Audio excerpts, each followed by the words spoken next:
Welcome to the reviewer. I'm the captain, and I will be your host for today. Caves. Dark. Dreary. Dangerous. And yet thousands of people every year journey down into their depths, seeking adventure and thrills. Today, we'll be covering one such adventurer, Mr. John Edwards Jones, who, on the 24th of November, 2009, ventured into the Nutty Putty caves just south of Salt Lake City, Utah, never to return. Let us begin.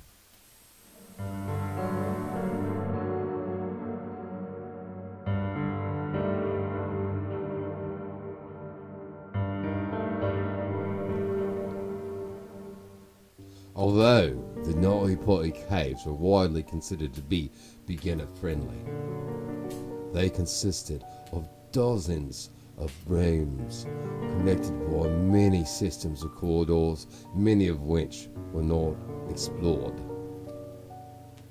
In the late 90s and the early 2000s, there were instances where Boy Scouts would get stuck in the tunnels and rescue personnel would have to be sent in to rescue them. Despite this, the caves were still a grand tourist attraction for thousands each year. They consisted of rooms such as the Big Slide, which had slopes of 45-degree angles, and Hollow Rock, which rang like a bell. Certainly, this cave system would prove irresistible to many budding spelunkers. Since this discovery in the 1960s, Nutty Putty's cave had become quite an attraction, and John and his brother arrived there eagerly anticipating the adventures within. You see, as young lads, they had spent much time exploring other cave systems, and were quite adept at the art. Thus, they had no fears of the cave. They especially wanted to check out the birth canal, named because of its extremely tight fit. They set forth on their adventure, but what had happened? While making his way to the birth canal, right around Ed's push, John diverged from his set path. As the cave grew tighter and tighter around him, he paused for a moment, but then reassured himself, for the birth canal was named as such because of its tight passages. As he kept pushing forward, though, he became a little worried. He checked around, but there was nowhere for him to turn around. Unlike the Boy Scouts that become lost in the caves before, he was a grown man, and there was no ability for him to be able to move an inch to turn around. As John continued forward, the cave began to slope at an ever-increasing angle beyond Ed's push into the tunnels that had not been mapped, due to the fact that they became impossible for anyone to squeeze through. Unaware, he continued, and unable to turn around because of the steepness at which he was within the cave. We finally came to a point in the cave where the entrance was no wider around than the opening of a front-loading washing machine, at which point he took a deep breath in and he squeezed through. However, upon exhaling, he became trapped in the crevasse. He began calling to his brother, for Josh, who did hear his calls fortunately, and made his way over to John. Josh tried to free John, but was only able to wiggle him a small amount, and was afraid that if he kept persisting in his efforts, that John would only slide further down into the crevasse. The brothers talked for a moment, and Josh reassured him. And then he turned, and he began to make his way back outside the cave to gather rescue personnel. Josh was able to make contact and alert the authorities, who started immediately sending help and aid to help John. The only problem was that no matter how many resources they had, the size of the caves limited the amount of manpower they could get to John to help him, along with the type of equipment they could use to assist. Further complicating the scenario was the sheer physical dimensions of the cave, which limited the progress the rescue teams were able to make toward John. it was hours before the first arrived to his location. Upon making contact with John, the first thing he told the rescue workers was that he really wanted to get out of the cave and not can relate.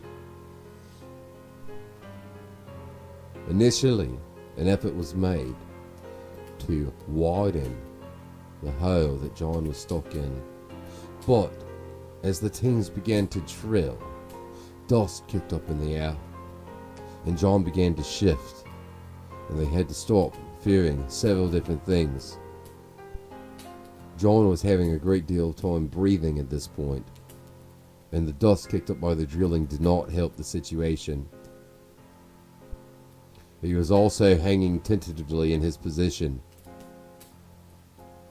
and the vibrations of the drill only further complicated the situation. Eventually, they stopped the drilling and decided to try to put into place a series of pulleys to pull John out. After 19 hours in the cave, the teams had successfully attached a series of ropes and pulleys and were slowly making progress. However, being upside down caused John's supply of blood to be flowing into his head.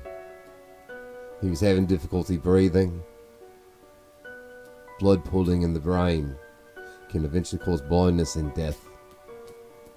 Additionally, his extremities were suffering from the blood loss, so that every time they hit a rock as they pulled him up, he would scream in pain from the pins and needles and the nerves being exposed to through the process. They would often stop and rest before continuing to try to lift him further. It was at this point, after all this time, that they finally lowered a radio to John so that he could speak with his wife, who was outside the cave, for more support. Despite his predicament, John maintained a positive attitude, but despite his optimism, the harsh realities of the situation were ever present and closing in all about him. Although the rescuers were making progress, suddenly, while lifting him up, one of the pulleys came loose from the stone. The rope slipped, the system broke, one of the pulleys flew free and smashed into the face of the closest rescuer, who he himself had to be rescued from the cave at that point and airlifted to the hospital. After the rigging broke and John fell even deeper into the crevasse, his breathing became more labored and became unresponsive.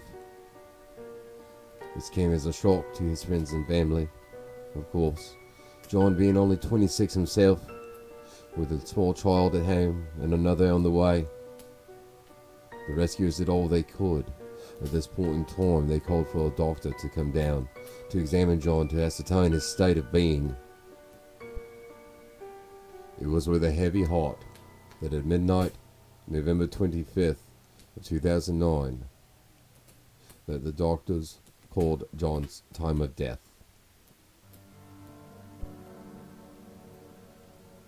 It was debated on how they would remove the body, but ultimately everyone eventually agreed that it would jeopardize too many lives to retrieve his body. Dismayed with the whole ordeal, the landowner considered dynamiting the entrance to the cave, sealing it forever. Although that plan was tempered with a more reasonable solution, and the mouth of the Nutty Putty cave was sealed forever with concrete, and a memorial plaque was placed there. It remains today the tomb of John Edwards Jones.